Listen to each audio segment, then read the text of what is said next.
So I got this Full HD 1080 dash cam.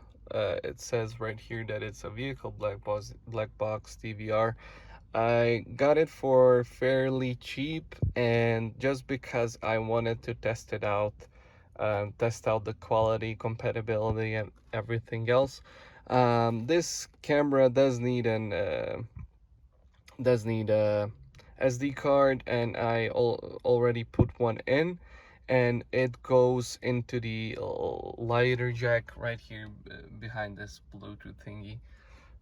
So I'll go ahead and try it out to test out the quality and everything else that this camera offers. When you open it, it looks like this. It has like this silicone, so it can go onto your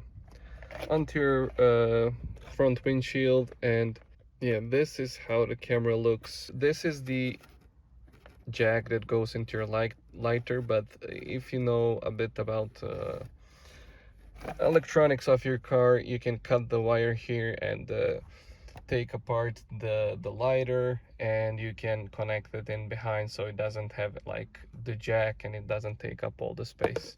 So it connects firmly onto your dashboard. I just put it here so you can see it better, but you can hide it and find it a better place. It has a cable that goes into it, the power cable, and you can fix this. You can fix the position, but by screwing this right here. So let me show you how it turns on. It plugs in firmly into your lighter socket.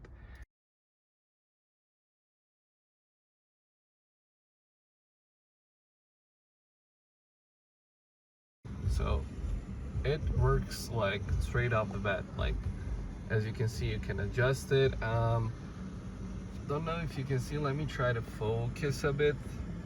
But you see the garage door in front of me, and I don't know how the camera records, but I think it's recording as soon as you start your car, and it's putting the videos onto your SD card, and I think it resets like every 22 to 48 hours. It resets the memory.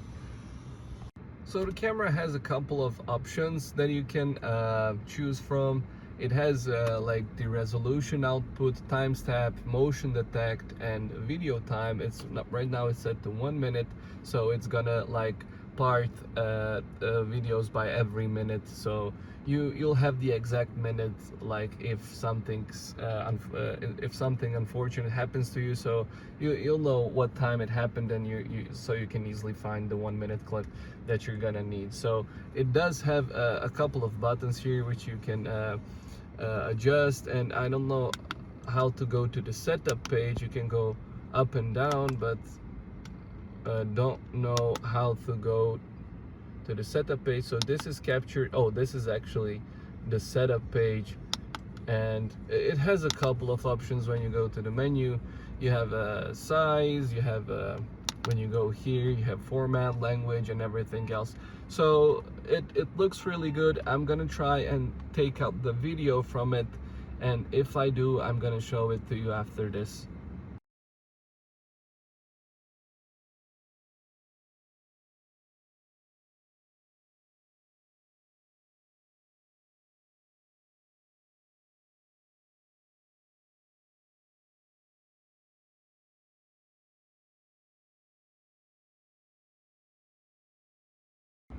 I've just found out that you can even record the voice with this camera, so if that's useful to you, you can do that as well. So when you turn on the car, the camera is gonna be recording by default, but if it's not recording or you want to stop the recording, you can press this OK button to either start or finish the recording. So that's gonna be it for this camera review. I just wanted to test it out because it was fairly cheap. I'm gonna leave down the link in the description from where I got it, so if you like this camera, you can get it as well.